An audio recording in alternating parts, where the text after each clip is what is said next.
Big boss ಫೈನಲ್ಗೆ count down ಶುರುವಾಗಿದೆ. ಈ ನಡುವೆ ಕಿಚ್ಚ ಸುದೀಪ್ ಅವರನ್ನ ಕರವೇ ಅಧ್ಯಕ್ಷರಾಗಿರುವಂತಹ ನಾರಾಯಣಗೌಡರು ಭೇಟಿ ಮಾಡ್ಬೋದ್ರು. ಇದಾದ ನಂತರ ಒಂದಿಷ್ಟು ಬೆಳವಣಿಗೆಗಳು, ಒಂದಿಷ್ಟು ಚರ್ಚೆಗಳು, ಒಂದಿಷ್ಟು ಅನುಮಾನಗಳು ಎಲ್ಲವೂ ಕೂಡ ನಡೀತಾ ಇದೆ. ಈ ಬಗ್ಗೆ ಮಾತಾಡೋದಕ್ಕೆ ಈಗ ನಮ್ಮ ಜೊತೆಲಿ ಕರವೇ ಅಧ್ಯಕ್ಷರಾಗಿರುವಂತಹ ನಾರಾಯಣಗೌಡರು ಇದ್ದಾರೆ. ಅವ್ರನ್ನೇ ನೇರವಾಗಿ ಮಾತಾಡ್ತೀನಿ. ಸರ್, ಆ, ಕಿಚ್ಚ ಸುದೀಪ್ ಅವ್ರನ್ನ ನೀವು ಭೇಟಿ ಮಾಡಿದಂತ ಉದ್ದೇಶ ಏನು ಸರ್? ಕಿಚ್ಚ ಸುದೀಪ್ ಅವ್ರನ್ನ ನಾನು ಅನೇಕ ಬಾರಿ ಭೇಟಿ ಮಾಡ್ತಾ ಇರ್ತೀನಿ. ಅವರು ನಮ್ಮ ಮನೆಗೆ ಬಂದಿದ್ದಾರೆ, ನಾನು ಅವ್ರ ಮನೆಗೆ ಹೋಗಿದ್ದೀನಿ. ನಮ್ಮ ಮನೆಯಲ್ಲಿ ಕೂತು ನಾವೆಲ್ಲ ಊಟ ಮಾಡಿದ್ದೀವಿ, ಅವ್ರ ಮನೆಯಲ್ಲೂ ಕೂತು ನಾನು ಊಟ ಮಾಡಿದ್ದೀನಿ. ನನ್ನ ಸುದೀಪ್ ಅವರ ಸ್ನೇಹ ಅದೇನು ಇವತ್ತಿನ ಅಲ್ಲ, ಸುಮಾರು ಒಂದು 20-25 ವರ್ಷದ್ದು ಇದು. ಈಗ ನಾನು ಸುದೀಪ್ ಮನೆಗೆ ಹಾಕುವುದೇ, ನನ್ನ ಮಗನ ಮದುವೆ 22, ಇದೇ ಜನವರಿ 22ನೇ ತಾರೀಕು ಮದುವೆ. ಇನ್ನು 7-8 ದಿವಸ ಇದೆ. ಆ ಮದುವೆಗೆ ನಾನು ಒಂದು ವಾರದಿಂದ ಸುದೀಪ್ ಫೋನ್ ಮಾಡ್ತಾ ಇದ್ದೆ, ನೀನು ಸಿಗ್ತಾ ಇಲ್ಲಪ್ಪ, ಸಿಗಪ್ಪ, ನನ್ನ ಮಗನ ಮದುವೆಯ ಆಹ್ವಾನ ಪತ್ರಿಕೆ ಕೊಡಬೇಕು, ಸಿಗು ಅಂತ ಹೇಳಿ. ಅದಕ್ಕೆ ಅಣ್ಣ ಇಲ್ಲ, ನಾನು ಹಿಂಗೆ ಹೊರಗಡೆ ಇದ್ದೀನಿ, ಬಂದು ಫೋನ್ ಮಾಡ್ತೀನಿ, ಬಂದುಬಿಡಿ ಮನೆಗೆ ಅಂತ ಅಂದರು. ಮೊನ್ನೆ ಅವರು ಫೋನ್ ಮಾಡಿದ್ರು, ನೀವು ಫ್ರೀ ಇದ್ದರೆ 5 ಗಂಟೆಯಲ್ಲಿ ಮನೇಲಿದ್ದೀನಿ, ಮನೆಗೆ ಬಂದುಬಿಡಿ, ಇಲ್ಲೇ ಕಾಫಿ ಕುಡ್ಕೊಂಡು ಇನ್ವಿಟೇಷನ್ ಕೊಟ್ಟು ಹೋಗ್ರಂತೆ ಅಂದು.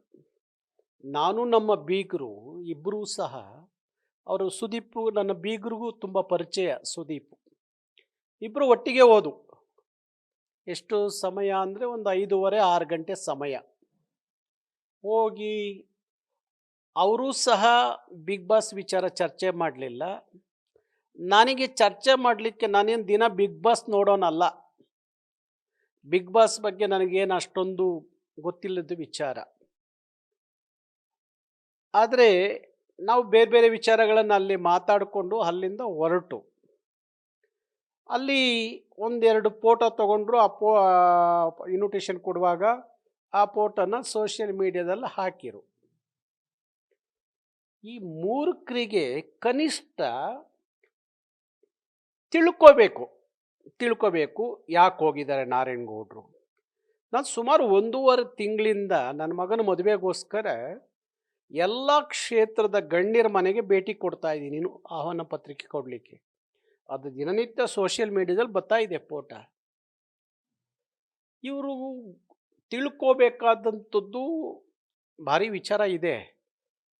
ತಿಳ್ಕೊಳ್ಳಿಕ್ಕೆ ಆಗದೆ ಇರುವಂಥವ್ರು, ಗೊತ್ತಿಲ್ಲದೆ ಇರುವಂಥವ್ರು, ಇವರೆಲ್ಲ ಏನಾಗ್ಬಿಟ್ಟಿದೆ ಅಂದರೆ, ಈ ಸೋಷಿಯಲ್ ಮೀಡಿಯಾ ಅನ್ನೋದೊಂದು ಇವ್ರ ಕೈ ಸಿಕ್ಬಿಟ್ಟು, ಮೊಬೈಲ್ ಕೈಲಿದೆ ಅಂತ ಹೇಳಿ ಯಾರ ಬಗ್ಗೆ ಏನು ಬೇಕಾದರೂ ಬರೀಬೋದು ಅನ್ನುವ ನೀಚ ಪ್ರವೃತ್ತಿ ಇದೆಯಲ್ಲ, ಇದಕ್ಕೊಂದು ಅಂತ್ಯ ಕಾಣಿಸ್ದೆ ಹೋದರೆ ಭಾರಿ ಕಷ್ಟ ಆಗುತ್ತೆ.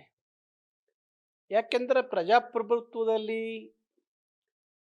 ಎಲ್ಲರಿಗೂ ವಾಕ್ ಸ್ವಾತಂತ್ರ್ಯ ಅನ್ನೋದು ಇದೆ, ಅದೆಲ್ಲರಿಗೂ ಗೊತ್ತಿರೋ ವಿಚಾರ. ಆದರೆ ವಾಕ್ ಸ್ವಾತಂತ್ರ್ಯ ಹೇಗಿರಬೇಕು ಅಂದರೆ, ಅದು ಒಂದು ಆರೋಗ್ಯಕರವಾದಂಥ, ನೈಜವಾದಂಥ ಚರ್ಚೆ ಆಗಬೇಕು. ಅದಕ್ಕೆ ಸಂವಿಧಾನದಲ್ಲಿ ಹಕ್ಕಿದೆ. ಆದರೆ ಯಾರನ್ನು ಬೇಕಾದರೂ ಟೀಕಿಸ್ಬೋದು, ಯಾವ ಸನ್ನಿವೇಶಗಳನ್ನು ಯಾವ ರೀತಿ ಬೇಕಾದರೂ ಬಿಂಬಿಸ್ಬೋದು, ಏನು ಬೇಕಾದರೂ ಮಾತಾಡ್ಬೋದು, ಜೀರ್ಣಿಸ್ಕೋಬೋದು ಅಂತ ಯಾರು ಅಂದ್ಕೊಂಡಿದ್ರೆ, ಭಾರತದ ಸಂವಿಧಾನ ಅಷ್ಟೊಂದು ಸುಲಭವಾಗಿಲ್ಲ. ಅವ್ರ ಮೇಲೆ ಯಾವ ರೀತಿಯ ಕಾನೂನು ಕ್ರಮ ತಗೋಬೋದು, ಯಾವ ರೀತಿಯಲ್ಲಿ ಶಿಕ್ಷೆಗೆ ಒಳಪಡಿಸ್ಬೋದು, ಅದನ್ನು ಮಾಡುವಂಥದ್ದು ನಾನು ಸಹ ಸುಮಾರು 40 ವರ್ಷಗಳಿಂದ ಮಾಡ್ಕೊಂಡು ಬಂದಿದ್ದೀನಿ.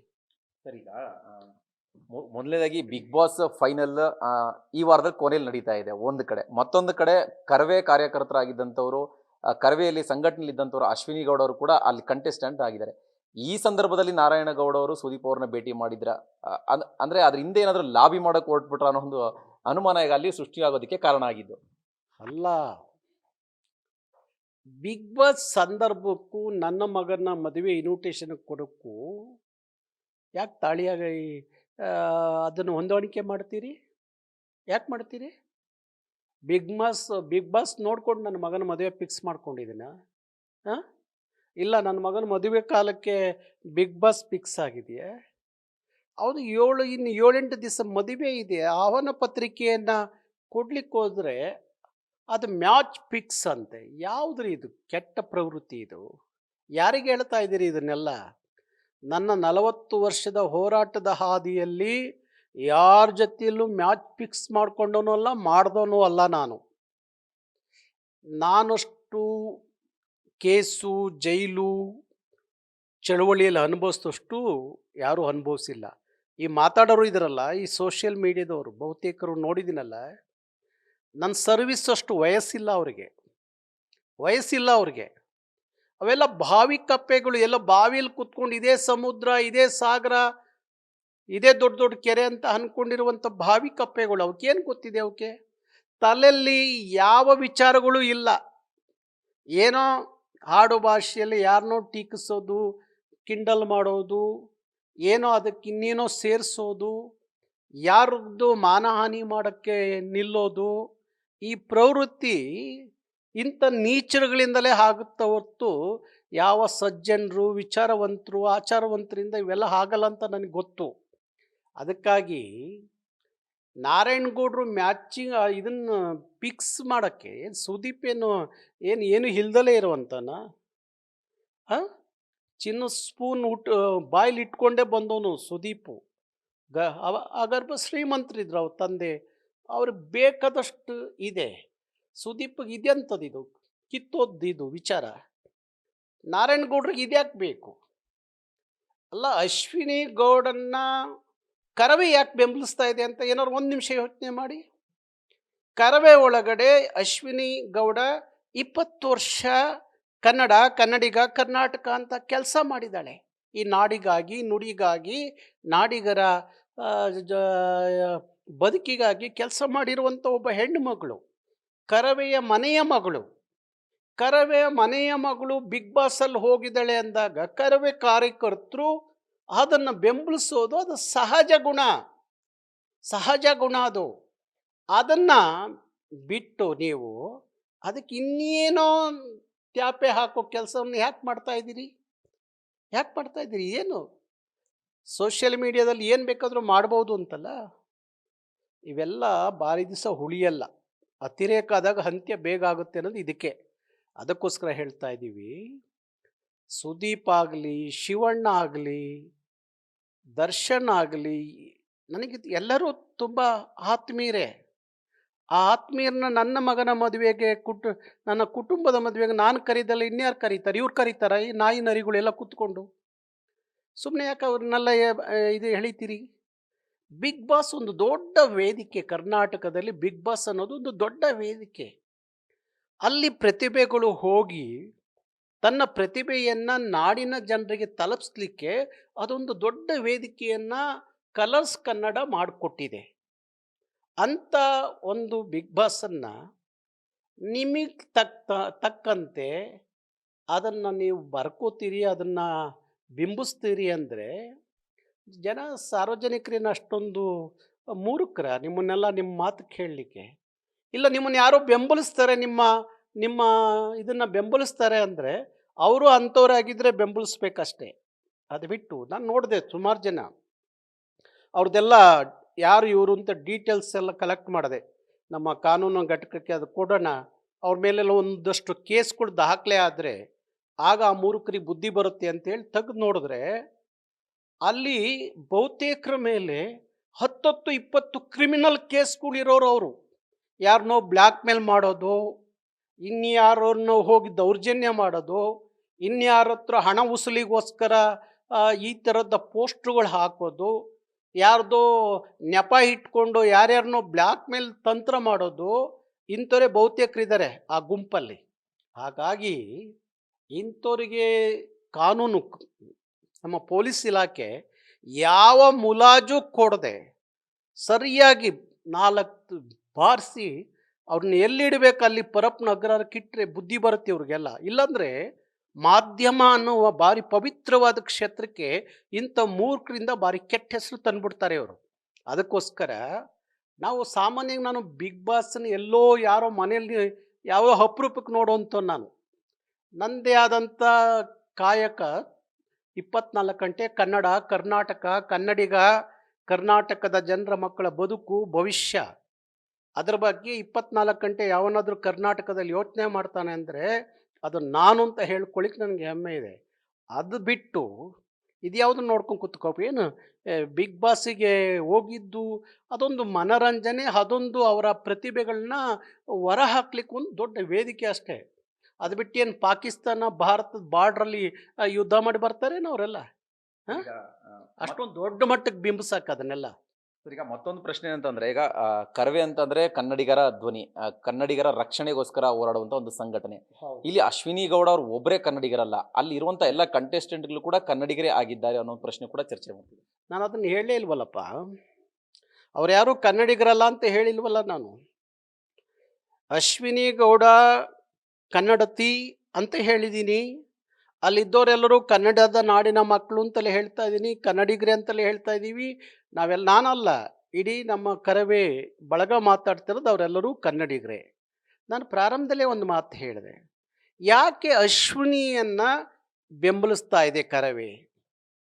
ಅಲ್ಲಿರುವಂಥ ಸ್ಪರ್ಧಿಗಳಲ್ಲಿ 20 ವರ್ಷ ಕರ್ನಾಟಕದ ನೆಲ, ಜಲ, ಭಾಷೆ, ಸಂಸ್ಕೃತಿ, ಕನ್ನಡಿಗರ ಬದುಕಿಗಾಗಿ ಚಳುವಳಿ ಮಾಡಿದವರು ಯಾರಿದಾರಲ್ಲಿ? ಅಶ್ವಿನಿ ಇದ್ದಾರೆ. ಕರವೇ ಯಾರನ್ನು ಬೆಂಬಲಿಸಬೇಕು? ಅಶ್ವಿನಿ ಬೆಂಬಲಿಸಬೇಕು. ಅಶ್ವಿನಿ ಎಲ್ಲಿದ್ದಾಳೆ? ಕರ್ನಾಟಕ ರಕ್ಷಣಾ ವೇದಿಕೆಯಲ್ಲಿ ಕೆಲಸ ಮಾಡ್ತಾವಳೆ. ಅದನ್ನ ಆ ಒಂದು ಕಾರಣಕ್ಕೆ ಅವ್ರನ್ನ ಬೆಂಬಲಿಸ್ತಾ ಇದೆಯೋ ಹೊರತು ಅಲ್ಲಿರೋರು ಯಾರು ಕನ್ನಡಿಗರಲ್ಲ ಅಂತ ಹೇಳಿ ತಾರತಮ್ಯ ಮಾಡ್ತಾ ಇಲ್ಲ ನಾವು. ಮತ್ತು ಅವ್ರಿಗೆ ಯಾರಿಗೂ ಓಟ್ ಹಾಕಬೇಡಿ, ಅವ್ರನ್ನ ಯಾರನ್ನೂ ಬೆಂಬಲಿಸಬೇಡಿ ಅಂತ ಕರವೇ ಹೇಳ್ತಾ ಇಲ್ಲ. ನಮ್ಮ ಆಯ್ಕೆ ಇದು ಅಂತ ಹೇಳ್ತಾ ಇದ್ದೀವಿ. ಅದು ಯಾವ ಅಪರಾಧ? ಈ ಆಯ್ಕೆ ನಮ್ಮದು ಅಂತ ಹೇಳೋದು ಅಪರಾಧ. ಈಗ ಅವರವ್ರ ಆಯ್ಕೆಯನ್ನು ಮಾಡಿಕೊಳ್ಳುವಾಗ ಅವರೆಲ್ಲರೂ ಹಂಗಾದ್ರೆ ಕನ್ನಡಿಗರಲ್ಲವಾ ಅನ್ನೋ ಪ್ರಶ್ನೆ ಬರ್ಬೋದು. ಎಲ್ಲರೂ ಕನ್ನಡಿಗರೇ, ಎಲ್ಲರೂ ಕನ್ನಡ ತಾಯಿ ಮಕ್ಕಳೇ. ಆದರೆ ಅಶ್ವಿನಿ ಬಗ್ಗೆ ಕರವೇ ಯಾಕೆ ಮಾತಾಡುತ್ತೆ ಅಂದರೆ, ಕರ್ನಾಟಕ ರಕ್ಷಣಾ ವೇದಿಕೆಯ ಸಂಘಟನೆಯಲ್ಲಿ 20 ವರ್ಷ ಕನ್ನಡದ ನಾಡು, ನುಡಿ, ನೆಲ, ಜಲ ಅಂತ ಹೇಳಿ ಹೋರಾಟ ಮಾಡಿದಂಥ ಒಬ್ಬ ಹೆಣ್ಣು ಮಗಳು. ಅದಕ್ಕೆ ಕರವೇ ಬೆಂಬಲಿಸ್ತಾ ಇದೆ. ಮತ್ತೆ ತಿಳ್ಕೊಬೇಕು, ಅಶ್ವಿನಿ ಬಗ್ಗೆ ತಿಳ್ಕೊಬೇಕು. ಅವ್ರ ಬಗ್ಗೆನೇ ಕೇಳ್ತಿದ್ದೆ ಸರ್. ಅಶ್ವಿನಿ ಅವರು ಕರವೇ ಸಂಘಟನೆಗೆ ಯಾವಾಗ ಸೇರಿದ್ರು ಸರ್? ಅವರ ಒಂದು ಕನ್ನಡ ಅಭಿಮಾನ ಯಾವಾಗ ಶುರುವಾಯಿತು ಅನ್ನೋದ್ರ ಬಗ್ಗೆ, ಅಂದ್ರೆ ಅಭಿಮಾನ ಶುರುವಾಯಿತು ಅನ್ನೋದಕ್ಕಿಂತ ಕರವೇಗೆ ಯಾವಾಗ ಸೇರಿದ್ರು? ಹೌದು, ಅಶ್ವಿನಿ ಗೌಡ ಹೆಚ್ಚು ಕಡಿಮೆ 1999ರಲ್ಲಿ ಕರವೇ ಉದಯವಾದಂಥದ್ದು. 2004ರಲ್ಲಿ 5ರಲ್ಲಿ ಅಶ್ವಿನಿ ಗೌಡ ಕರವೆಗೆ ಬಂದಂಥದ್ದು. ಆ ಬಂದಂಥ ಸಂದರ್ಭದಲ್ಲಿ ನಾನು ಹೇಳೋದು, ಚಳುವಳಿಗೆ ಬರೋರು ಯಾರೂ ಶ್ರೀಮಂತರ ಮಕ್ಕಳು ಬರೋದಿಲ್ಲ. ಅದನ್ನು ಎಲ್ಲರೂ ಅರ್ಥ ಮಾಡ್ಕೋಬೇಕು. ಶ್ರೀಮಂತರ ಮಕ್ಕಳು ಯಾರೂ ಚಳುವಳಿಗೆ ಬರಲ್ಲ. ಕನ್ನಡ ನಾಡು ನುಡಿ ಚಳುವಳಿಯಲ್ಲಿ ಪಾಲ್ಗೊಳ್ಳೋರು ಯಾರು ಅಂದರೆ ಮಧ್ಯಮ ವರ್ಗದ ಮಕ್ಕಳು, ಇಲ್ಲ ಬಡವ್ರ ಮಕ್ಕಳು. ಆದರೆ ಅಶ್ವಿನಿ ಯಾಕೆ ಈ ಚಳುವಳಿಯನ್ನು ಆಯ್ಕೆ ಮಾಡಿಕೊಂಡ್ಲು ಅನ್ನುವಾಗ, ಅಶ್ವಿನಿಯವರ ತಂದೆ ಭಾರಿ ದೊಡ್ಡ ಶ್ರೀಮಂತರು. ಅವ್ರಿಗೇನು ಯಾವ ಈ ಚಳುವಳಿ ಬರಬೇಕು, ಇದರಿಂದ ಇದು ಮಾಡಬೇಕು ಏನು ಇಲ್ಲ. ಅವರಿಗೆ ಭಾರಿ ದೊಡ್ಡ ಶ್ರೀಮಂತರಿದ್ದಾರೆ, ಬೇಕಾದಷ್ಟು ಆಸ್ತಿವಂತರು ಅವರು. ಆದರೆ ಅಶ್ವಿನಿ ತನ್ನ ಭಾಷೆ ಮೇಲಿದ್ದ ಅಭಿಮಾನಕ್ಕೆ, ನಾಡಿನ ಮೇಲಿದ್ದ ಅಭಿಮಾನಕ್ಕೆ ಇದನ್ನು ಆಯ್ಕೆ ಮಾಡಿಕೊಂಡು ಕರವೆಗೆ ಬಂದು ಕರ್ನಾಟಕ ರಕ್ಷಣಾ ವೇದಿಕೆ ಅನ್ನೋ ಒಂದು ಸಂಘಟನೆಯಲ್ಲಿ ನಾನು ಕೆಲಸ ಮಾಡಬೇಕು ನಾಡು ನುಡಿಗಾಗಿ ಅಂತ ಬಂದಂಥ ಒಬ್ಬ ಹೆಣ್ಣುಮಗಳು. ಅವಳು ಅನೇಕ ಸಂದರ್ಭದಲ್ಲಿ ಪೊಲೀಸ್ ಸ್ಟೇಷನ್ನು, ಅನೇಕ ಸಂದರ್ಭದಲ್ಲಿ 16 ವರ್ಷ ಕೋರ್ಟ್ ಕಟ್ಕಟ್ಟೆ ಎಲ್ಲವನ್ನ ಅನುಭವಿಸಿದಾಳೆ ಅಶ್ವಿನಿ. ಗೊತ್ತಾಯ್ತಾ? ಯಾರಿಗೋಸ್ಕರ? ಅಶ್ವಿನಿಗೋಸ್ಕರ ಅಲ್ಲ, ಕರ್ನಾಟಕಕ್ಕೋಸ್ಕರ, ಕನ್ನಡ ನಾಡಿಗೋಸ್ಕರ, ಕನ್ನಡ ನಾಡಿನ ಮಕ್ಕಳಿಗೋಸ್ಕರ, ಭಾಷೆ ನೆಲಜಲಗಳ ರಕ್ಷಣೆಗೋಸ್ಕರ ಅನುಭವಿಸ್ತಂಥದ್ದು. ಆ ಥರದ ಹೆಣ್ಮಗಳನ್ನ ಬೆಂಬಲಿಸ್ತಲ್ಲ ಇನ್ಯಾರನ್ನ ಬೆಂಬಲಿಸ್ಬೇಕಾರವೇ? ಹಾಗಾಗಿ ಅವಳದೊಂದು ದೊಡ್ಡ ಚಳವಳಿಯಲ್ಲ, ಒಂದು ದೊಡ್ಡ ಇತಿಹಾಸ ಇದೆ. ಗೊತ್ತಾಯ್ತಾ? ಹಾಗಾಗಿ ಅವಳೇನು ಬಿಗ್ ಬಾಸಿಗೆ ಇಲ್ಲ ದುಡ್ಡು ಮಾಡಬೇಕು ಅಂತಲೋ ಇಲ್ಲ ಏನೋ ಅಂತ ಆಗಿದ್ದಲ್ಲ. ಬಹುಶಃ ಅವಳ ಆಯ್ಕೆ, ಕರೆದ್ರು, ಬಿಗ್ ಬಾಸಿಂದ ಕರೆ ಬಂತು, ನೀವು ಬರ್ತೀರಿ ಬಿಗ್ ಬಾಸಿಗೆ. ಅವಳು ಹೋಗುವಾಗಲೂ ನನಗೆ ಗೊತ್ತಿಲ್ಲ, ಹೋದಾಗಲೂ ಗೊತ್ತಿಲ್ಲ, ಆಮೇಲೆ ಗೊತ್ತಾಗಿದ್ದು ಅವ್ರ ಮನೆಯವ್ರು ಹೇಳಿದ ಮೇಲೆ ಅಶ್ವಿನಿ ಬಿಗ್ ಬಾಸ್ಗೆ ಹೋಗಿದ್ದಾರೆ ಅಂತ. ಮತ್ತೆ ನಾನು ಅನೇಕ ಸಂದರ್ಭದಲ್ಲಿ ಹೇಳ್ತಾ ಇದ್ದೆ, ಪ್ರಾರಂಭದಲ್ಲಿ ಒಂದು 4-5 ವಾರ ಅವಳು ಅಲ್ಲಿ ಬಿಗ್ ಬಾಸಲ್ಲಿ ಅವಳ ಮಾತು ನಡವಳಿಕೆ ನೋಡಿದಾಗ ಕರವೇಲಿದ್ದ ಅಶ್ವಿನಿ ಇವಳ ಅಂತ ಅನಿಸಿತ್ತು ನನಗೆ, ಅನಿಸಿತ್ತು. ಅನೇಕರು ಕೇಳರು, ಅಣ್ಣ, ಆ, ಕ- ಅಶ್ವಿನಿ ಕರವೇ ಒಳಗೂ ಹಿಂಗೆ ಆಡ್ತಿದ್ಲಾ ಅಂತ ಕೇಳರು. ಅವಳು ಯಾವತ್ತು 20 ವರ್ಷದ ಅವಧಿಯಲ್ಲಿ ಯಾವತ್ತು ಆ ಥರ ಮಾತುಗಳಾಗಲಿ ಆ ಥರ ನಡವಳಿಕೆ ತೋರಿಸಿದ ಇತಿಹಾಸನೇ ಇಲ್ಲ. ಬಟ್ ಅಲ್ಲಿ ಒಂದು ಸ್ಪರ್ಧೆ ಅಂತ ಬಂದಾಗ ಅಲ್ಲಿ ಗೆಲ್ಲಬೇಕು, ಅಲ್ಲಿ ಸರಿಯಾಗಿ ಎಲ್ಲವನ್ನ ಎದುರಿಸ್ಬೇಕು, ನಿಲ್ಲಬೇಕು, ಗಟ್ಟಿಯಾಗಿ ಗಟ್ಟಿತನವನ್ನು ಪ್ರದರ್ಶನ ಮಾಡಬೇಕು ಅಂದಾಗ ಅವಳು ಮಾತಾಡಿದ್ದೂ ಉಂಟು, ಟೀಕೆ ಮಾಡಿದ್ದೂ ಉಂಟು, ಅವಳನ್ನ ಎಲ್ಲರೂ ಸೇರಿಕೊಂಡು ಬೈದಿದ್ದೂ ಉಂಟು, ಟೀಕೆ ಮಾಡಿದ್ದೂ ಉಂಟು. ಆಚೆ ಕಡೆ ಅದಕ್ಕೆ ಸೋಷಿಯಲ್ ಮೀಡಿಯಾದಲ್ಲಿ ಏನೆಲ್ಲ ವಾದ ವಿವಾದಗಳು ನಡೆದಿದ್ದೂ ಉಂಟು. ಕೊನೆಗೆ ತನ್ನ ತಪ್ಪಿನ ಅರಿವಾಗಿ ಕ್ಷಮೆ ಯೋಚಿಸಿ ಆಮೇಲೆ ಸರಿಯಾದ ರೀತಿಯಲ್ಲಿ ಆಟ ಆಡ್ಕೊಂಡು ಹೋಗಿದ್ದೂ ಉಂಟು. ಹಾಗಾಗಿ ಈಗ ಕಲ್ಲು ಯಾಕೆ ಹೊಡಿತಾರೆ? ಒಂದು ಮರಕ್ಕೆ, ಒಂದು ರಸ್ತೆಯಲ್ಲಿ ಇರುವಂಥ ಮರಕ್ಕೆ ಯಾರೋ ರಸ್ತೆಯಲ್ಲಿ ಹೋಗೋನು ಕಲ್ಲು ಹೊಡಿತಾನೆ ಅಂದರೆ ಯಾಕೆ ಹೊಡಿತಾನೆ? ಆ ಮರದಲ್ಲಿ ಕಾಯಿ ಹಣ್ಣು ಇದ್ದರೆ ಕಲ್ಲು ಹೊಡಿತಾನೆ ಅಲ್ವಾ? ಸುಮ್ಮನೆ ಕಲ್ಲು ಹೊಡಿತಾರ ಖಾಲಿ ಮರಕ್ಕೆ? ಅಶ್ವಿನಿಗೆ ಯಾಕೆ ಕಲ್ಲು ಹೊಡಿತಾ ಇದ್ದಾರೆ ಅಂದರೆ, ಅಶ್ವಿನಿ ಬೆಳೆದು ನಿಂತೋಳೆ ಅಂತ ಕಲ್ಲು ಹೊಡಿತಾ ಇದ್ದಾರೆ. ನೋಡೋಣ, ಒಂದು ಕಲ್ಲು ಹೊಡೆದು ಬಿಡೋಣ ಅಶ್ವಿನಿಗೆ ಅಂತ ಹೊಡಿತಾ ಇದ್ದಾರೆ. ಏನೂ ಪ್ರಯೋಜನ ಆಗಲ್ಲ. ಅಶ್ವಿನಿ ಇಂಥ ಟೀಕೆ ಟಿಪ್ಪಣಿಗಳನ್ನು ಎದುರಿಸಿ ನಿಂತೋಳು 20 ವರ್ಷ ನಿಂತಿದ್ದಾಳೆ, ಒಬ್ಬ ಹೆಣ್ಣು ಮಗಳು. ಗೊತ್ತಾಯ್ತಾ? ಇಡೀ ಹೆಣ್ಣಿನ ಕುಲಕ್ಕೆ ಒಂದು ಅದ್ಭುತವಾದಂಥ ಹೋರಾಟದ ಮುಖಾಂತರ ಒಂದು ಸಂದೇಶವನ್ನು ಕೊಟ್ಟಂಥ ಹೆಣ್ಣು ಮಗಳು ಅಶ್ವಿನಿ. ಹಾಗಾಗಿ ಈ ಥರ ತಪ್ಪು ಆರೋಪಗಳು ಮಾಡೋದು, ಟೀಕೆ ಮಾಡೋದು, ಇಲ್ಲೂ ಸಲ್ಲದ ಕಟ್ಟೋದು, ಕತೆ ಹೇಳೋದು, ಇದು ನೋಡಿ, ಇದೆಲ್ಲ ಮಾಡೋರು ಯಾರು ಅಂದರೆ, ಏನು ಕೆಲಸ ಇಲ್ದಲೇ ಇರುವಂಥ ಶತಮೂರ್ಖರು ಎಲ್ಲೋ ಕೂತ್ಕೊಂಡು ಈ ಕೆಲಸ ಮಾಡ್ತಾರೆ. ಒಬ್ಬರ ಬಗ್ಗೆ ತಿಳ್ಕೋಬೇಕು, ತಿಳ್ಕೊಳ್ದಲ್ಲೇ ಈ ಕೈಲಿ ಮೊಬೈಲ್ ಇದೆ ಅಂತೇಳಿ ಇವರು ಉಪದೇಶ ಮಾಡೋದು. ನಾನು ನೋಡಿದೆ, ಉಪದೇಶ ಮಾಡೋರು ಯಾರು? ಅವ್ರದ್ದೇ 10-20 ಪೊಲೀಸ್ ಸ್ಟೇಷನಲ್ಲಿ ಕ್ರಿಮಿನಲ್ ಮೊಕದ್ದಮೆಗಳಿರುವಂಥ ಕ್ರಿಮಿನಲ್ಗಳು ಈ ಸಾರ್ವಜನಿಕವಾಗಿ ಉಪದೇಶ ಮಾಡ್ತಾರೆ. ಹಾಗಾಗಿ ಯಾರು ಹಂಚೋದು ಬೇಕಾಗಿಲ್ಲ, ಯಾರು ಟೀಕೆ ಮಾಡೋರು ಬೇಕಾಗಿಲ್ಲ. ನಾನು ಈಗಲೂ ಹೇಳ್ತೀನಿ, ಯಾರೇ ಗೆದ್ದರು ಬಿಗ್ ಬಾಸಲ್ಲಿರುವಂಥ ಯಾವುದೇ ಕನ್ನಡದ ಮಕ್ಕಳು ಗೆದ್ದರು ನಾನು ಖುಷಿ ಪಡ್ತೀನಿ ಹೊರತು ಬೇರೆ ವಿಚಾರ ಅಲ್ಲ ನಂದು.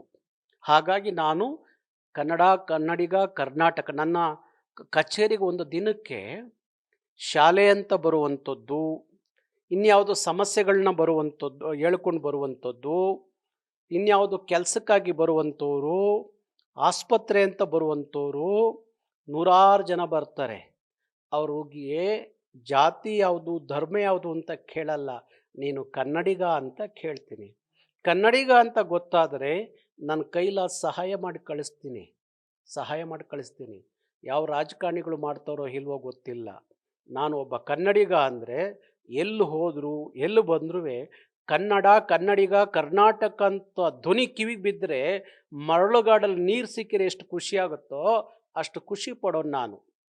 ಹಾಗಾಗಿ ಇವೆಲ್ಲ ಅರ್ಥ ಆಗದೆ ಇರುವಂಥ ಭಾವಿ ಕಪ್ಪೆಗಳಿಗೆ ನಾನು ಏನು ಹೇಳೋಕ್ಕೆ ಇಷ್ಟಪಡಲಿ?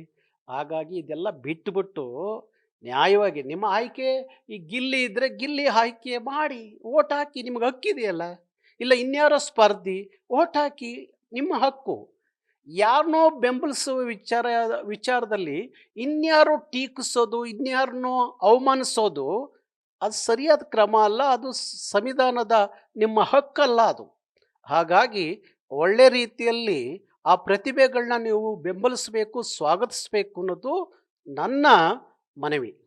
ಸರ್, ಮತ್ತೊಂದು ಸಂದರ್ಭ ಕೂಡಿ ಬಂದಿತ್ತು ಬಿಗ್ ಬಾಸ್ ಒಳಗಡೆ. ಅಂದ್ರೆ ಕನ್ನಡ ಪದಗಳನ್ನ ಬರೆಯುವಂತ ಒಂದು ಟಾಸ್ಕ್ ಇತ್ತು. ಆ ಸಂದರ್ಭದಲ್ಲಿ ಅಶ್ವಿನಿ ಗೌಡ ಅವರು ಕೆಲವು ತಪ್ಪಾಗಿ ಗ್ರಾಮರ್ ಮಿಸ್ಟೇಕ್ ಮಾಡಿ ಪದಗಳನ್ನ ಬರೆದಿದ್ರು. ಅದಾದ ನಂತರ ಕನ್ನಡ ಹೋರಾಟಗಾರ್ತಿ ಅಂತಾರೆ, ಆದರೆ ಕನ್ನಡ ಬರೆಯೋದಕ್ಕೆ ಬರೋದಿಲ್ಲ ಅನ್ನೋ ಟೀಕೆ ಕೂಡ ವ್ಯಕ್ತ ಆಯಿತು. ಅಂದ್ರೆ ಇದನ್ನ ಹೇಗೆ ನೋಡಿ, ಕನ್ನಡದ ಹೋರಾಟಕ್ಕೆ ಬರುವಂಥವರು ವಿದ್ಯಾವಂತರು ಬರ್ಬೋದು, ಅವಿದ್ಯಾವಂತರು ಬರ್ಬೋದು, ಇಲ್ಲ ಆಂಗ್ಲ ಮಾಧ್ಯಮದಲ್ಲಿ ಓದ್ಕೊಂಡು ಬಂದಂಥವರು ಬರ್ಬೋದು. ಅಗರ್ಭ ಶ್ರೀಮಂತರಿದ್ದ ಕಾರಣ ಅವರ ತಂದೆ ಅವ್ರನ್ನ ನಾನು ಇವತ್ತವರೆಗೂ ಕೇಳಿಲ್ಲ, ನೀನು ಕನ್ನಡ ಮಾಧ್ಯಮದಲ್ಲಿ ಓದ್ಕೊಂಬಂದಿದೆಯೋ ಇಲ್ಲ ಆಂಗ್ಲ ಮಾಧ್ಯಮದಲ್ಲಿ ಓದ್ಕೊಂಬಂದಿದೆಯೋ ಕೇಳಿಲ್ಲ. ನಾನು ಕೇಳಿದ್ದೇನು, ಅವಳು ಬಂದಿದ್ದು ವಿಚಾರ ಏನು ಅಂತ ಅಷ್ಟೇ.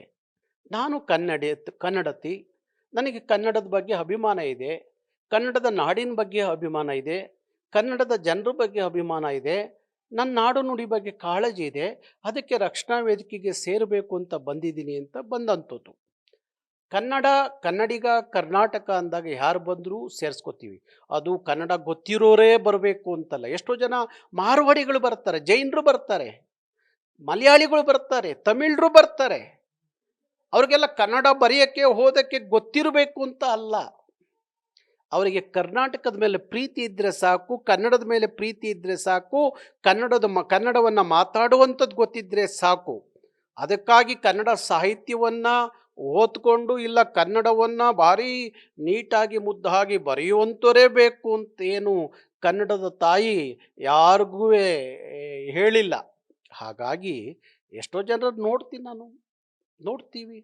ಹಾಗಾಗಿ ಕೆಲವರೆಲ್ಲ ಮಾಧ್ಯಮ ಬೇರೆ ಆಗಿರುತ್ತೆ, ಬರೆಯೋದು ಕಷ್ಟ. ಎಷ್ಟೋ ಜನ ಮಂತ್ರಿಗಳು ಹೇಳ್ತಾರೆ, ನಾವು ಮಾತಾಡ್ತೀವಿ ಗೌಡ್ರೆ, ಅದರ ಬರೆಯೋಕ್ಕಷ್ಟು ಗೊತ್ತಿಲ್ಲ ಅಂತ ಕರ್ನಾಟಕದಲ್ಲಿ ಅವರು ಮಂತ್ರಿಗಳು ಆಗಬಾರ್ದು, ಶಾಸಕರಾಗಬಾರ್ದು ಅಂತ ಏನಾದ್ರು ಕಾನೂನು ಇದೆಯಾ? ಹಾಗೆ ಕನ್ನಡ ಹೋರಾಟದಲ್ಲಿ ಎಲ್ಲವನ್ನ ಚೆನ್ನಾಗಿ ಬರೆಯೋದು ಗೊತ್ತಿರಬೇಕು ಅಂತಲ್ಲ, ಕನ್ನಡದ ಬಗ್ಗೆ ಪ್ರೀತಿ ಇದ್ದರೆ ಸಾಕು, ನಾಡಿನ ಬಗ್ಗೆ ಗೌರವ, ಕಾಳಜಿ, ಕಳಕಳಿ ಇದ್ದರೆ ಸಾಕು. ಯಾರು ಬೇಕಾದರೂ ಕನ್ನಡದ ಚಳುವಳಿಯಲ್ಲಿ ಪಾಲ್ಗೊಳ್ಳಬಹುದು. ಈಗ ಮತ್ತೊಂದು ಆಸೆ ಅಥವಾ ಅಭಿಲಾಷೆನ ವ್ಯಕ್ತಪಡಿಸಿರುವಂಥದ್ದು ಸರ್ ಅಶ್ವಿನಿ ಗೌಡರು. ಅಂದರೆ ನಮ್ಮ ಗುರುಗಳಾದ ನಾರಾಯಣ ಗೌಡರವರು ಬಿಗ್ ಬಾಸ್ ಒಳಗಡೆ ಬರಬೇಕು, ನನಗೆ ವಿಶ್ ಮಾಡಬೇಕು ಅಂತ ಒಂದು ರಿಕ್ವೆಸ್ಟ್ ಮಾಡ್ಕೊಂಡಿದ್ದಾರೆ. ಏನು ಚಾನ್ಸಸ್ ಇದೆಯಾ ಸರ್ ಹೋಗೋದು? ಇಲ್ಲ, ನಾನು ಹೋಗಲ್ಲ ಅಂತ ಅವತ್ತೇ ಹೇಳಿದೆ. ನನಗೆ ಕರೆ ಬಂದಾಗಲೂ ಹೇಳಿದೆ ನಾನು ಬರೋದಿಲ್ಲ ಅಂತ. ಯಾಕೆ ಅಂದರೆ ನನ್ನ ಮಗನ ಮದುವೆ ಇನ್ನೊಂದು 7 ದಿವಸ ಇದೆ. ನಾನು ಇನ್ನೂ ಒಂದು 100 ಜನಕ್ಕೆ ಆಹ್ವಾನ ಪತ್ರಿಕೆ ಕೊಡುವಂಥದ್ದಿದೆ. ಹಾಗಾಗಿ ನನಗೆ ಅಲ್ಲಿ ಹೋದರೆ 2-3 ಗಂಟೆಗಳ ಕಾಲ ಕೂತ್ಕೊಳ್ಳೋಕ್ಕೆ ಸಾಧ್ಯನೇ ಇಲ್ಲ ಈಗಿರೋ ಸಮಯದಲ್ಲಿ. ಅದಕ್ಕೋಸ್ಕರ ನಾನು ಅಶ್ವಿನಿಯ ಅಭಿಮಾನಕ್ಕೆ ಅವಳಿಗೆ ವಿಶೇಷವಾಗಿ ಅಭಿನಂದನೆ ಹೇಳ್ತೀನಿ. ಅವಳು ನನ್ನ ಗುರುಗಳು, ನನ್ನ ಅಣ್ಣ ಬರಬೇಕು ಅನ್ನೋ ಮಾತಿಗೆ ನಾನು ಅಭಿನಂದನೆ ಹೇಳ್ತೀನಿ. ಆದರೆ ಈಗಿನ ಸಮಯಕ್ಕೆ ನಾನು ಅಲ್ಲಿ ಹೋಗ್ಲಿಕ್ಕೆ ಆಗದೇ ಇರೋ ಕಾರಣ, ಸಮಯದ ಅಭಾವ ಇರೋದ್ರಿಂದ, ನನ್ನ ಮದುವೆಯ ಮನೆಯ ಕಾರ್ಯ ಇರೋದ್ರಿಂದ ಹೋಗೋಕ್ಕಾಗದೇ ಇರೋದ್ರಿಂದ ನಾನು ಅದಕ್ಕೆ ಹೋಗ್ತಾ ಇಲ್ಲ. ಕಾಂಟ್ಯಾಕ್ಟ್ ಮಾಡಿದ್ರೆ ಸರ್ ಅವ್ರ ಚಾನಲ್ ಬನ್ನಿ ಅಂತ? ಇಲ್ಲ, ನನಗೆ ಯಾರೋ ಒಬ್ಬರು ಹೇಳಿದ್ರು, ನೀವು ಬರ್ತೀವಿ ಅನ್ನೋದಾದರೆ ನಾವು ರೆಡಿ ಮಾಡ್ತೀವಿ ಅಂತ. ಅಲ್ಲಿ ಚಾನಲಿಂದ ಯಾರೋ ಒಬ್ಬರು ಫೋನ್ ಮಾಡಿದರು. ಅದಕ್ಕಾಗಿ ಹೇಳಿದೆ, ಇಲ್ಲ ನಾನು ಈ ಸಮಯ ಎಲ್ಲ ಬರೋಕ್ಕೆ ಆಗೋದಿಲ್ಲ ಅಂತ. ಕೊನೆಯದಾಗಿ ಸರ್, ಫಿನಾಲೆಗೆ ಆಲ್ಮೋಸ್ಟ್ ಕೆಲವೇ ಸಮಯ ಬಾಕಿ ಇದೆ. ಈ ಸಂದರ್ಭದಲ್ಲಿ ಏನು ಹೇಳ್ತೀರಾ ಸರ್? ಅಶ್ವಿನಿ ಅವ್ರು ವಿನ್ ಆಗಬೇಕು ಅಂತ ಬಯಸ್ತೀರಾ ಹೇಗೆ? ಅಲ್ಲ, ಅಶ್ವಿನಿ ಗೆಲ್ಲಬೇಕು ಅನ್ನೋದ್ರಲ್ಲಿ ಬೇರೆ ಮಾತಿಲ್ಲ. ಅಶ್ವಿನಿ ಗೆಲ್ಲಬೇಕು ಅನ್ನೋದ್ರಲ್ಲಿ ಬೇರೆ ಮಾತಿಲ್ಲ. ಯಾರೇ ಗೆದ್ದರೂ ಖುಷಿ ಪಡ್ತೀನಿ, ಬೇಸರ ಇಲ್ಲ. Thank you. ಎಸ್, ಇದು ಕರವೇ ಅಧ್ಯಕ್ಷರಾಗಿರುವಂತಹ ನಾರಾಯಣಗೌಡ ಅವರ ಅಭಿಪ್ರಾಯ. ಅಂದರೆ ಸುದೀಪ್ ಅವ್ರನ್ನ ಯಾಕೆ ಭೇಟಿ ಮಾಡಿದೆ, ಅದಾದ ನಂತರ ಅಶ್ವಿನಿ ಗೌಡ ಅವರ ಒಂದು ಕನ್ನಡ ಅಭಿಮಾನ ಜೊತೆಗೆ ತಮ್ಮ ಸಂಘಟನೆಯಲ್ಲಿ ಅವರು ತೊಡಗಿಕೊಂಡಿದ್ದರ ಬಗ್ಗೆ ಕೂಡ ಒಂದಿಷ್ಟು ಇಂಟ್ರೆಸ್ಟಿಂಗ್ ಮಾಹಿತಿಗಳನ್ನು ಹಂಚಿಕೊಂಡಿದ್ದು. ಕ್ಯಾಮರಾ ಪರ್ಸನ್ ಶ್ಯಾಮ್ ಜೊತೆ Bharath Krishnappa, news first, Bengaluru. News first, ನಿರ್ಭೀತಿಯಿಂದ ನಿಮ್ಮ ಪರವಾಗಿ.